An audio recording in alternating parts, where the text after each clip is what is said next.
आपल्या सोबत आहेत भाजपचे नेते, भाजपच्या ओबीसी सेलचे प्रभारी डॉक्टर आशिष देशमुख.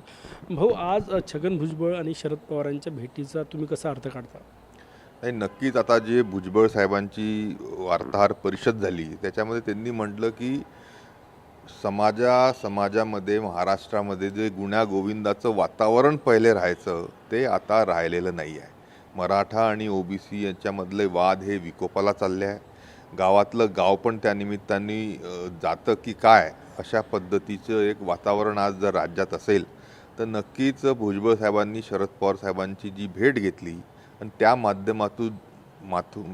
माध्यमातून जर राज्यामध्ये सामाजिक सलोखा हा पूर्ववत होत असेल तर भुजबळ साहेबांच्या ह्या शरद पवारांच्या भेटीचं मी नक्कीच स्वागत करील. आपल्याला माहिती आहे की भुजबळ साहेबांची पहिली जी सभा ओबीसीची झाली होती अंबडला, तिथे भारतीय जनता पार्टीच्या वतीने मी उपस्थित होतो.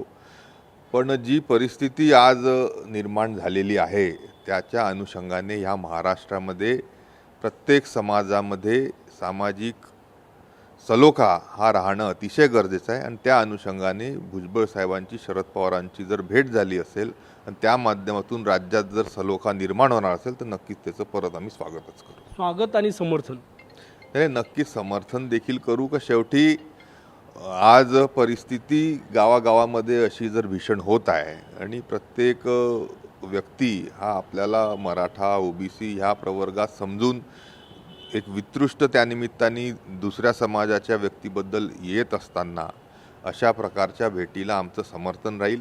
आणि त्या माध्यमातून शरद पवारांना देखील विनंती आहे की आपण देखील आव्हान करावं आणि त्यानिमित्ताने जरांगेंना देखील विनंती आहे की हा कुठंतरी प्रश्न नक्कीच सोडवण्याच्या मार्गावर सरकार असताना अतिशय मोठ्या प्रमाणामध्ये तणाव जो निर्माण झाला आहे समाजामध्ये तो निरस्त व्हावा, सामाजिक सलोखा महाराष्ट्रामध्ये निर्माण व्हावा यासाठी सर्व सामाजिक राजकीय नेत्यांनी त्यानिमित्ताने एकत्रित येऊन महाराष्ट्रातील प्रत्येक व्यक्तीला आव्हान करणं गरजेचं आहे. आत्ताच्या परिस्थितीत ही समस्या सोडवण्यासाठी शरद पवारांची गरज आहे महायुतीला, असं म्हणता येईल सरकारला? नाही, भुजबळ साहेब शरद पवारांकडे गेले आहेत. ते का गेले का नाही गेले हे मला माहिती नाही, पण अशा कोण्याही व्यक्तींकडे प्रत्येक राजकीय सामाजिक नेत्यांच्या गेल्याने जर सामाजिक सलोखा महाराष्ट्रामध्ये प्रस्थापित होत असेल तर प्रत्येकाच्या ह्या समर्थनाला आमचं नक्कीच समर्थन राहील. खूप धन्यवाद. कॅमेरामॅन सचिन सह गजानन माटे, TV9 मराठी, नागपूर.